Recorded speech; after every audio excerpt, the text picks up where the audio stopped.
What's going on, everybody? Welcome back. It's great to have you here.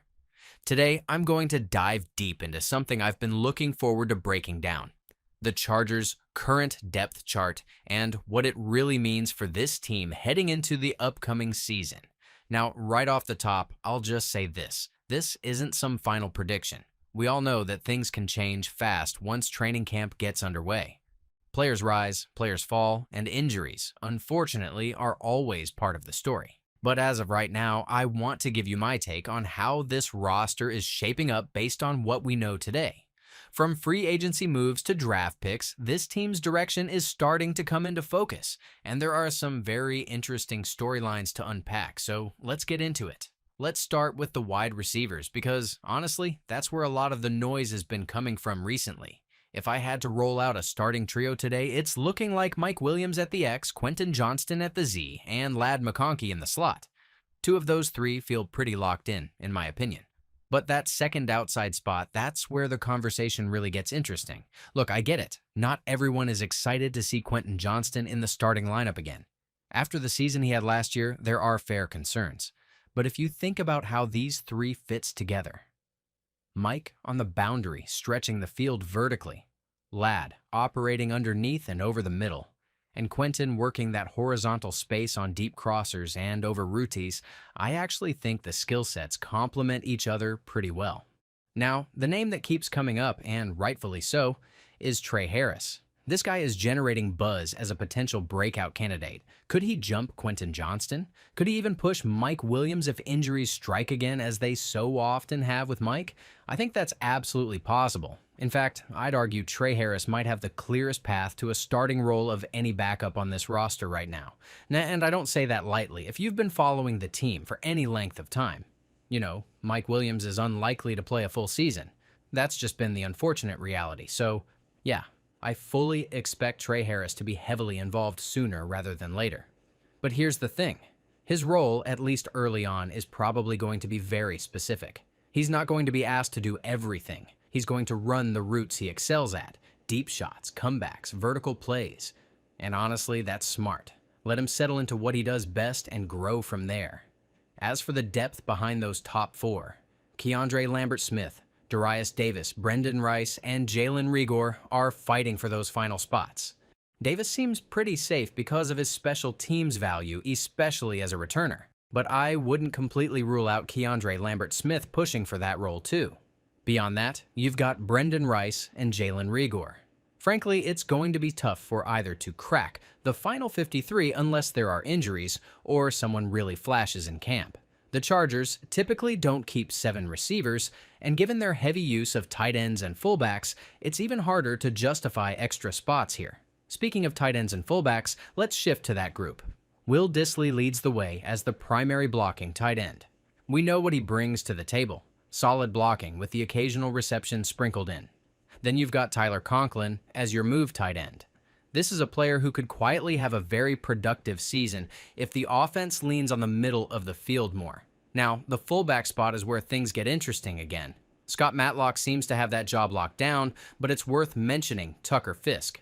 Fisk played well in his limited role last season, and if Aronda Gadsden II, the rookie, can't develop as a blocker quickly enough, Fisk could absolutely stick. That's a battle I'll be watching closely. Let's move to the running backs. This is another spot where people have strong opinions. Right now, Najee Harris looks like your 1A. He's the veteran, and the Chargers have a history of leaning on that early in the year. But Omarion Hampton is right there as the 1B. He's going to get plenty of work, and if you ask me, it won't be long before he's the feature back.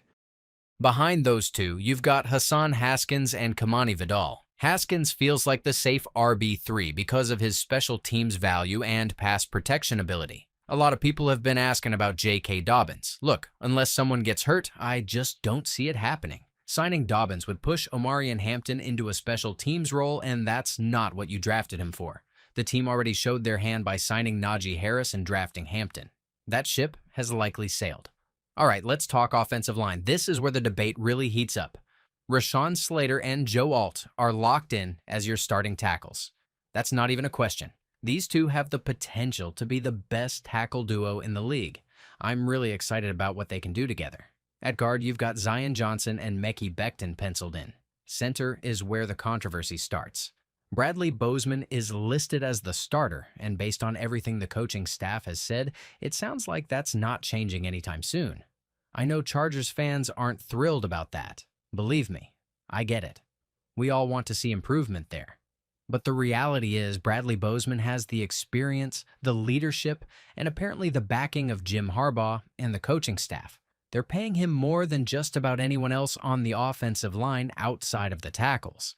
The team clearly values his durability and leadership.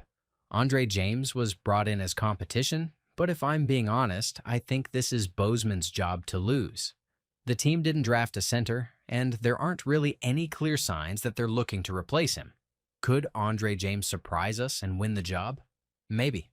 But if I had to put money on it, I'd say Bozeman starts week 1. Depth-wise, you've got Trey Pipkins, Jamari Salyer, and Branson Taylor as your primary backups. Andre James slots in as the backup center unless something changes. It's not a flashy group, but it's solid. All right, flipping over to the defensive side of the ball, let's start up front with the defensive line. Khalil Mack and Tuli Tuipulotu are your starting edge rushers. No surprises there. Inside, it looks like Otito Ogbonnia is penciled in at nose tackle, with Justin Eboigbe and Jamari Caldwell in the rotation at defensive tackle. The Chargers are clearly betting on size and power up front.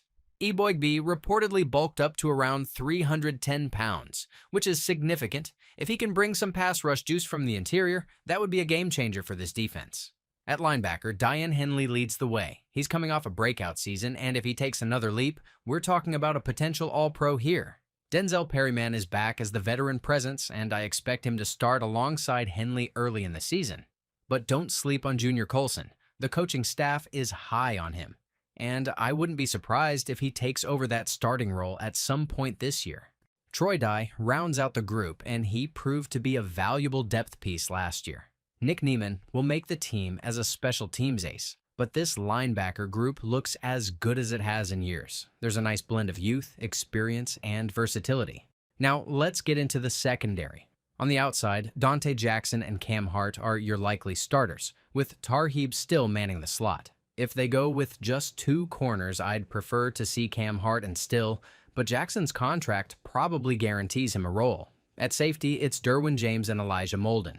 I know some fans are still holding out hope for Alohi Gilman, and I get it. He played well when healthy, but the team gave Molden a bigger contract, and I think that tells us how they see this competition shaking out. Depth-wise, you've got Dean Leonard, Trickweez Bridges, and R.J. Mickens fighting for roles on special teams and as rotational players. Josser Taylor feels like the odd man out right now, but a strong camp could change that. One thing to watch here is how the Chargers deploy their safeties. If Alohi Gilman can stay healthy, it opens up a lot of flexibility for Derwin James to move around and make plays closer to the line of scrimmage. That's when this defense is at its best. So, overall, where does that leave us? Honestly, I feel better about this roster than I did a year ago. The offense has more weapons, the offensive line looks more stable, and the defense has a chance to be really solid if a few key players take the next step.